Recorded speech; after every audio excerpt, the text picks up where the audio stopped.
নমস্কার, অভিষেক টক ইউটিউব চ্যানেলে সকলকে স্বাগত জানাই। আজ আমরা আলোচনা করব চতুর্থ শ্রেণীর বৃত্তি পরীক্ষার বাংলা সাজেশন দ্বিতীয় পর্ব নিয়ে। প্রথম পর্বতে আমরা বেশ কিছু ব্যাকরণ নিয়ে আলোচনা করেছি।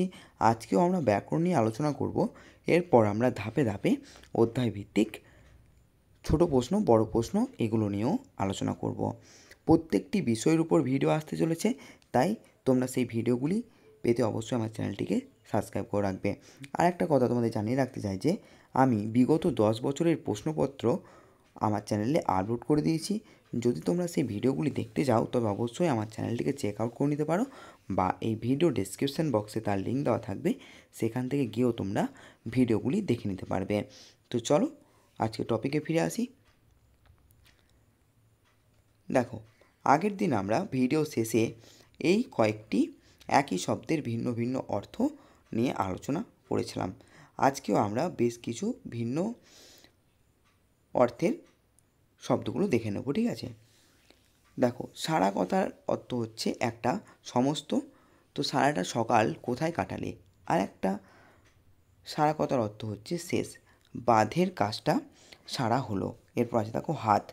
হাত মানে হচ্ছে একটা আমরা ব্যবহার করব অঙ্গ বিশেষ হিসেবে, আমরা হাত দিয়ে কাজ করি।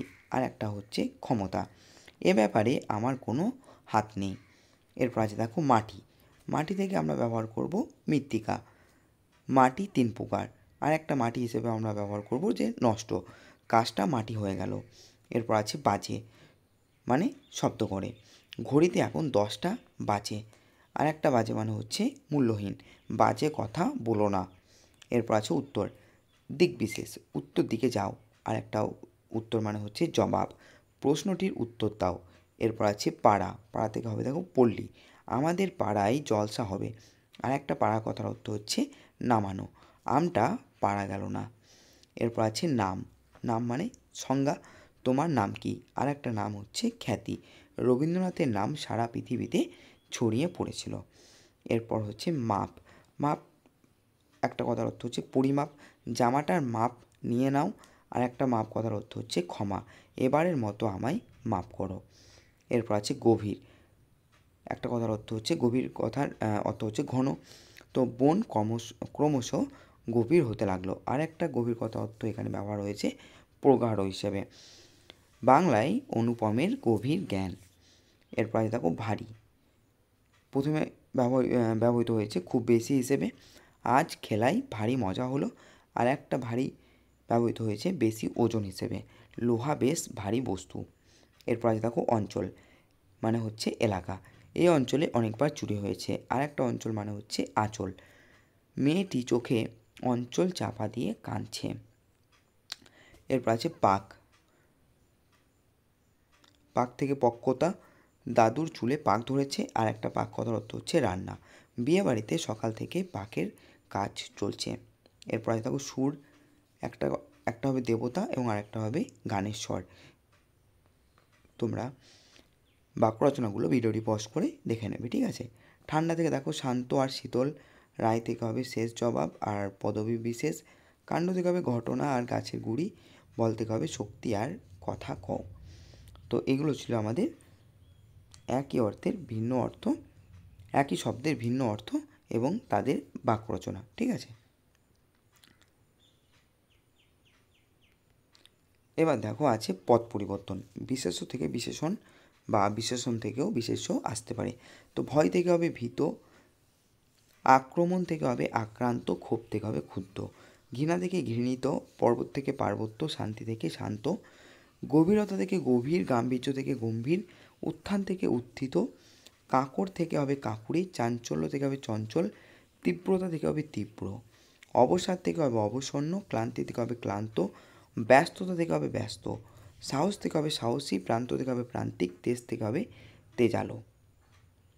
এরপর আছে দেখো মেজাজ থেকে মেজাজি, মত্ততা থেকে মত্ত, গ্রাম থেকে গ্রাম্য, গাছ থেকে গেছো, নিস্তব্ধতা থেকে নিস্তব্ধ, ঘোষণা থেকে ঘোষিত, স্বাধীনতা থেকে স্বাধীন, আঘাত থেকে আহত, উপস্থিতি থেকে উপস্থিত, সতর্কতা থেকে সতর্ক, ক্রোধ থেকে ক্রুদ্ধ, পাণ্ডিত্য থেকে পণ্ডিত, কোমলতা থেকে হবে কমল, মহত্ব থেকে মহান, ইচ্ছা থেকে ইচ্ছুক, অর্থ থেকে হবে আর্থিক, মন থেকে মানসিক, বাবু আনা থেকে হবে বাবু, দক্ষতা থেকে দক্ষ, আনন্দ থেকে আনন্দিত, দুঃখ থেকে হবে দুঃখিত, বীরত্ব থেকে বীর, আকাশ থেকে আকাশী, ঝড় থেকে ঝড়ো, ইতিহাস থেকে হবে ঐতিহাসিক, রাগ থেকে রাগী, আদর থেকে হবে আদুরে, জল থেকে হবে জলীয়, ঝগড়া থেকে হবে ঝগড়াটে, হিংসা থেকে হবে হিংসুটে, সৌন্দর্য থেকে হবে সুন্দর, নির্যাতন থেকে হবে নির্যাতিত, স্বপ্ন থেকে হবে স্বপ্নালু, অত্যাচার থেকে অত্যাচারী, বাধ্যতা থেকে হবে বাধ্য, আয়োজন থেকে হবে আয়োজিত।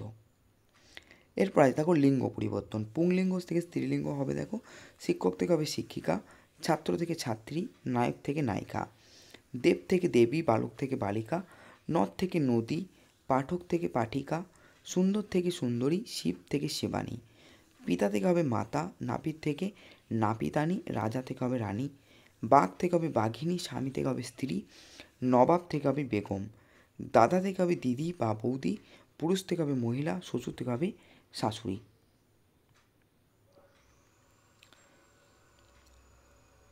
এখানেও বেশ কিছু উপরের দিকে দেখো বেশ কিছু পুংলিঙ্গ থেকে স্ত্রীলিঙ্গ আছে, যেমন পুত্র থেকে কন্যা, জেঠা থেকে জেঠি, মামা থেকে মামি, কাকা থেকে কাকি, সাহেব থেকে মেম, বর থেকে কনে, সঙ্গী থেকে সঙ্গিনী, উত্তীর্ণ থেকে উত্তীর্ণা, বন্ধু থেকে বান্ধবী। এরপর আছে দেখো এক কথায় প্রকাশ করো। তো প্রথমে আছে যার মমতা নেই, কী হবে নির্মম, যা সহজে পাওয়া যায় সুলভ, যিনি শিক্ষাদান করেন শিক্ষক, যে পথ চলে পথিক, পথ দেখান যিনি অগ্রদূত, দেখা যায় না যা অদৃশ্য, দয়া আছে যার দয়ালু, যার গুণ আছে গুণী, জীবিত আছে যে জীবন্ত, ভিক্ষার অভাব দুর্ভিক্ষ, জলে জন্মায় যা জলজ, ছায়া দেয় যে গাছ ছায়া গাছ, যে বিদেশে থাকে প্রবাসী, যে মিথ্যা কথা বলে মিথ্যাবাদী, মধুর গন্ধযুক্ত সুগন্ধ, যে অগ্রে জন্মেছে অগ্রজ, যার কোনো অপরাধ নেই নিরপরাধ, যে পরে জন্মেছে অনুজ, শরীর সম্বন্ধীয় শারীরিক, বৌদ্ধ সন্ন্যাসী ভিক্ষু, যা সহজে পাওয়া যায় না দুর্লভ, আহার করার যোগ্য আহার্য, যে পরিশ্রম করে পরিশ্রমী, পাশে যারা বাস করে প্রতিবেশী, যে সব কিছু খায় সর্বভুক, যার বিশেষ খ্যাতি আছে বিখ্যাত, যিনি ইতিহাস জানেন ঐতিহাসিক। এরপর অতি উচ্চধ্বনি মহানাদ, অতি উন্নত মতি যার মহামতি, অতি গম্ভীর সুখ স্বর্গসুখ, অতি দুষ্টা নারী শয়তানি, অতি নিপুণ কারিগর ওস্তাগর, অতি বিকট হাসি অট্টহাসি, অতি মনোহর গন্ধ আমোদ, অতি শৌখিন লোক ফুলবাবু, অতিশয় কঠিন সুকঠিন। আর এখানে আরও বেশ কিছু এক কথায় প্রকাশ দেওয়া আছে, সেগুলি তোমরা এখানে ভিডিওটি পজ করে দেখে নিতে পারবে। ধন্যবাদ।